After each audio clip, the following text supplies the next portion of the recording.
સંધાન all Gujarat integrated classroom સેટેલાઇટના માધ્યમથી જોડતી કડી એટલે સંધાન। नमस्ते। संध्यान व्याख्यान माला के इस कार्यक्रम में मैं डॉक्टर कविता शर्मा आप सभी विद्यार्थियों का स्वागत करती हूँ। आज का विषय है घनानंद की विरह भावना।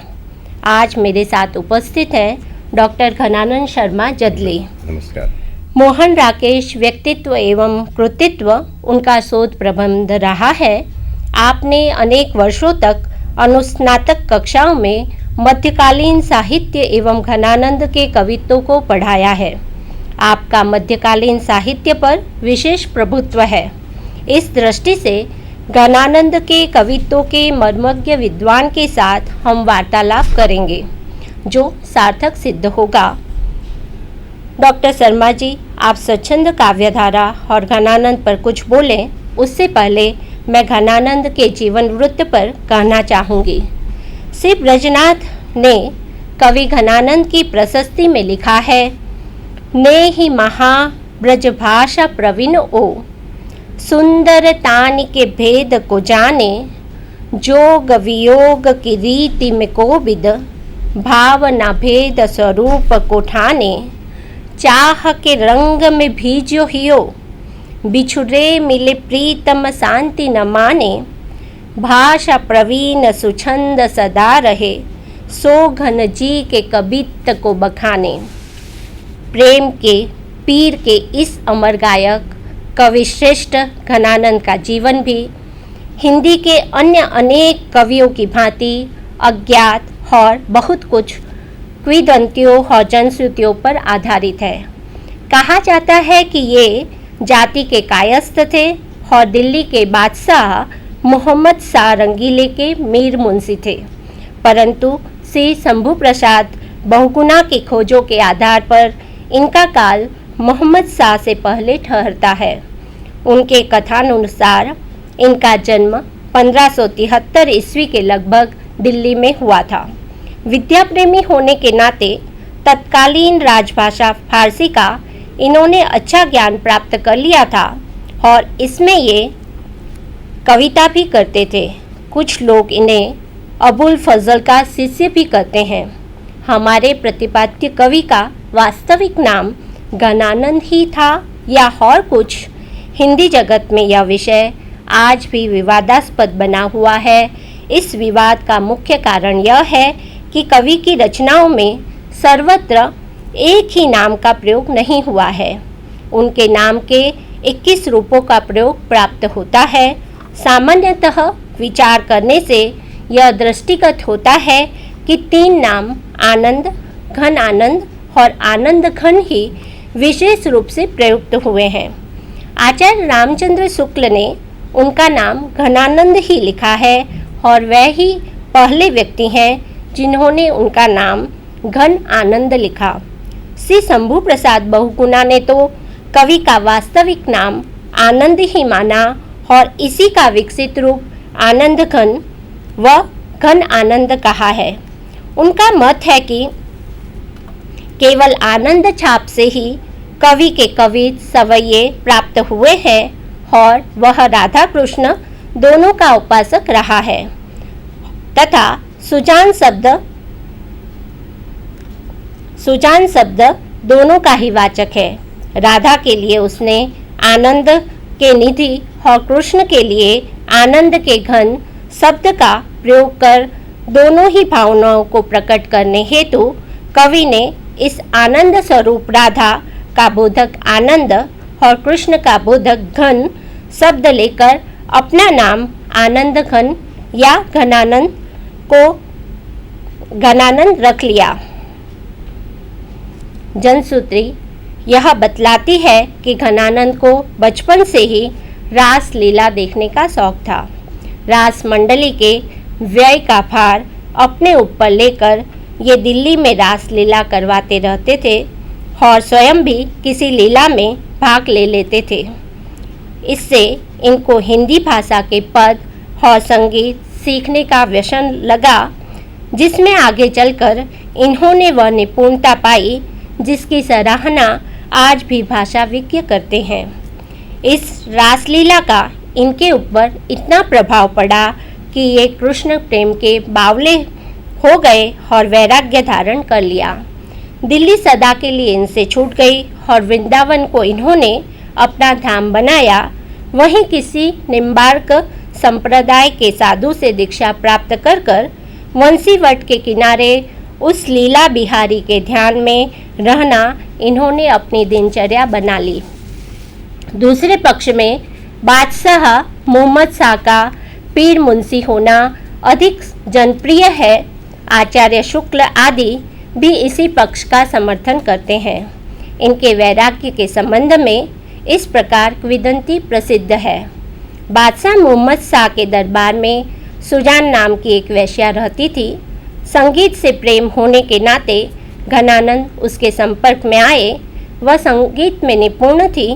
धीरे धीरे उसके प्रति इनका प्रेम गहरा रंग पकड़ता गया और ये उसके अनन्य भक्त बन गए। घनानंद संगीत प्रेमी के साथ ही अच्छा गाते भी थे। प्रेम वेश्या से होने के कारण उनके प्रतिद्वंदी भी अनेक थे। प्रतिद्वंदियों ने ईर्ष्यावश बादशाह तक खबर पहुंचा दी कि आपके मीर मुंशी बहुत अच्छा गाते हैं। प्रतिद्वंदी जानते थे कि सुजान के कहने पर ही वह गाते हैं, इसलिए उनका अहित सोचकर यह खबर बादशाह तक पहुंचाई गई थी। दरबार में बादशाह ने उनसे गाने के लिए कहा, परंतु घनानंद ने नहीं गाया। लोगों ने बादशाह को सलाह दी कि सुजान आए और आज्ञा दे तो वह अवश्य गाएंगे। हुआ भी ऐसा ही। कहा जाता है कि जितनी देर तक घनानंद गाते रहे, सारा दरबार मंत्रमुग्ध सा अपनी सुध-बुध खोए अपलक निहारता रहा और गीत की समाप्ति पर सभी ने प्रशंसा भी की। परंतु दरबार में जो बेअदबी हुई उसका मूल्य घनानंद को बहुत महंगा पड़ा। घनानंद ने सुजान को राज्य छोड़कर अपने साथ आने का अनुरोध किया, लेकिन उसने प्रस्ताव को ठुकरा दिया। इसी ठेस से घनानंद ने वैराग्य ले लिया। वैराग्य लेने पर भी घनानंद सुजान को भूल नहीं सके। इनकी कविता में सुजान शब्द मिलता है जिसका अर्थ राधा होता है। सुजान का रूप वर्णन करते हुए कवि कहते हैं, रस आरस मोय उठी कछु सोय लगी लसे पीक लगी पलके घन आनंद ओप बड़ी मुख ओरे सुफैली फबी सुधरी अलके। इनकी मृत्यु के संबंध में आचार्य शुक्ल का कहना है कि संवत 1796 में नादिर शाह की सेना के सिपाही मथुरा पहुँचे तो लोगों ने कहा कि वृंदावन में बादशाह का मीर मुंशी रहता है, उसके पास बहुत माल मिलेगा। सिपाहियों ने घेर कर जर जर जर कहा, अर्थात धन लाओ। घनानंद ने 3 मुट्ठी धूल को रज रज रज कहकर उनके ऊपर फेंक दिया। सैनिकों ने क्रोध में आकर उनका हाथ काट डाला। कहते हैं कि मरते समय घनानंद ने अपने रक्त से यह कवित्त लिखा था, बहुत दिनान की अवधि आस पास परे खरे अखरनी भरे है उठी जान को कही कही आवन छबीले मन भावन को गही गही राखत ही दे दे सन्मान को झूठी बतियान की पतियानी ते उदास वे के अब ना घिरत घन आनंद निधान को अधर लगे है आनी करके पयान प्राण चाहत चलन ये संदेशों ले सुजान को। बहुगुणा जी के आधार पर यह घटना सन 1660 के आसपास घट सकती है और इसी समय संभवतः घनानंद की मृत्यु हुई होगी। अनेक विद्वानों ने अपने अपने मत दिए हैं, परंतु किसी का प्रमाण सर्वमान्य नहीं हो सकता। वस्तुतः घनानंद का काल अभी भविष्य के गर्भ में है। उनकी रचनाएं सुजान सागर, इश्क लता, प्रेम पत्रिका, सुजान रागमाला, प्रीति पावस आदि हैं। घनानंद मूलतः स्वच्छंद काव्यधारा के कवि हैं। उनके काव्य में स्वच्छंद काव्यधारा की विशेषता होना स्वाभाविक है।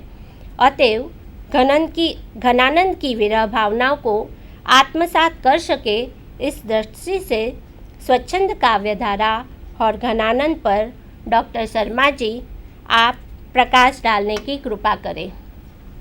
डॉक्टर कविता जी, ये निश्चित है कि घनानंद के काव्य को समझने के लिए स्वच्छंद काव्यधारा की विशेषताओं को संक्षेप में समझ लेना हितकर होगा। इसकी 8 विशेषताएं हैं। उन 8 विशेषताओं में मनोवेग तथा प्रेम की स्वच्छंदता, घनानंद में भी मनोवेग और स्वच्छंदता को विशेष रूप से देखा जा सकता है, जिसमें प्रेम की स्वच्छंदता अर्थात प्रेम भाव की अनुभूति का आंतरिक स्वरूप प्रबल होता है। नारी के माध्यम से ईश्वर सौंदर्य की मनोदशाएं होती हैं और स्थूल प्रेम की अपेक्षा वहाँ आंतरिक प्रेम होता है। प्रेम सदा अति ऊंचो लहे, कारण कि यह आँखें न नेह के पीर तकी। इस रूप में दूसरी विशेषता है कृत्रिम व्यापारों का त्याग। ये कवि वास्तव में इन्होंने कविता लिखी नहीं, इनके हृदय से कविता फूटी है। विरह मिलन में प्रेमियों के अंतःस्थल का उद्घाटन बाह्य वस्तुओं ने नहीं, इनके हृदय के कारण हुआ। इसलिए उन्होंने कहा, घनानंद ने कहा, मोहितो मेरे कवित्व बनावत। इन्होंने कविता बनाए नहीं, इनके हृदय से जो बनी हैं। तीसरी विशेषता है भाव प्रधानता और आत्मनिवेदन। जहाँ बुद्धि गौण हो जाती है और हृदय प्रधान हो जाता है, कारण कि प्रेमानुभूति आत्मसात की गई है।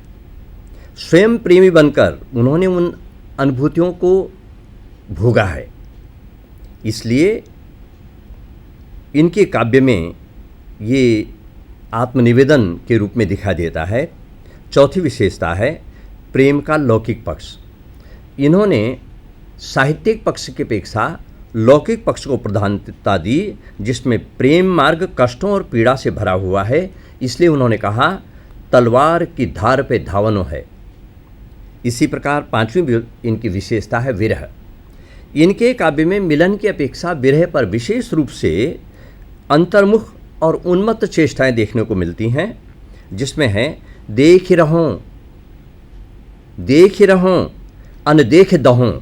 दहों का मतलब जलना है, देखे बिना भी नहीं रहा जा सकता और अनदेखे भी नहीं। छठी विशेषता आत्मानुभूति।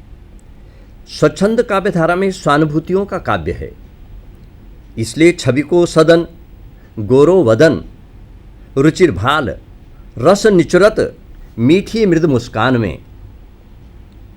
सातवीं विशेषता है प्रेम का एकांतिक एवं आत्यंतिक स्वरूप। प्रेम की विरह व्यथा में तड़पन है, रोम रोम पूरी पीर, व्याकुल शरीर महा, इससे व्यक्त होता है। और आठवीं है इनके प्रबंधों में निपुणता है, गहरी पकड़ है इनकी। इसलिए ठाकुर के काव्य में लोकोक्तियाँ हैं, रसखान के में मुहावरे और घनानंद के काव्य में लक्षणा व्यंजना सभी विशेषताएं कथ्य की अभिव्यक्ति दोनों को व्यक्त करने में बड़ी सशक्त सिद्ध हुई हैं। तुम कौन तो पार्टी पढ़े, पार्टी पढ़ना ये मुहावरा है, लेकिन साथ साथ में एक विशिष्टता है, लक्षणा है इसमें। कहो कौन सी पार्टी पढ़े हो, मन लेहु पर देहु छटांग नहीं। छटांग आजकल रहा नहीं व्यवहार में, लेकिन प्राचीन काल में पहले छटांग का मापतोल में दिया जाता था। इस प्रकार से रसखान, आलम, ठाकुर और घनानंद की कविता में ये मार्मिकता मिलती है। अब स्वच्छंद काव्यधारा समझने के बाद डॉक्टर कविता जी घनानंद के प्रेम तत्व को समझना आवश्यक है, जिससे कि उनकी विरह भावना को हम आत्मसात कर सकें। इसलिए आप उस पर प्रकाश डालें। रीति मुक्त या स्वच्छंद धारा के कवियों में घनानंद का स्थान सर्वोच्च है। घनानंद ने संयम से काम लिया।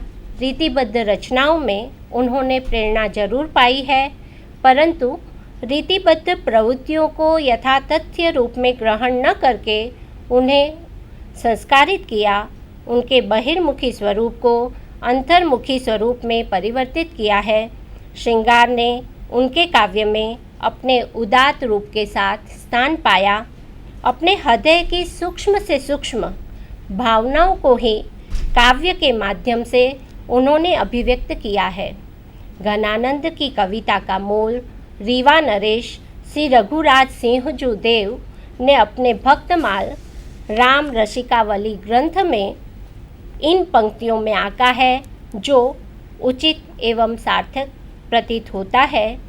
घन आनंद के विपुल कवित अबलो हरत कविन के चित। घनानंद एक कुशल एवं प्रतिभावान कवि थे।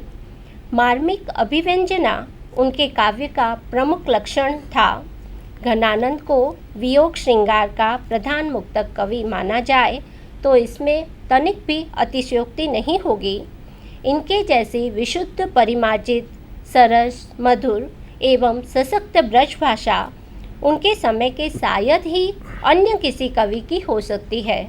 भाषा शुद्धता के सिवा प्रौढ़ता और माधुर्य भी इनके काव्य के उल्लेखनीय गुण हैं। श्रृंगार रस को उन्होंने अपने काव्य में स्थान दिया हो तो उसमें वह ऐन्द्रिकता एवं अश्लीलता नाम मात्र के लिए भी नहीं है, जो रीतिबद्ध कविता का प्रधान लक्षण था। उनके काव्य में प्रेम का उत्कर्षपूर्ण एवं निर्मल रूप है। स्वयं कवि ने अपने प्रेम के विशुद्ध स्वरूप का यों वर्णन किया है। अति सूद स्नेह कुमारग है, जहाँ ने कुसयानप बांक नहीं। जहाँ सूद चले तजी आपुन पो, झिझके कपटी ते निशांक नहीं। प्रेम का मार्ग अति सीधा एवं सरल है। उसमें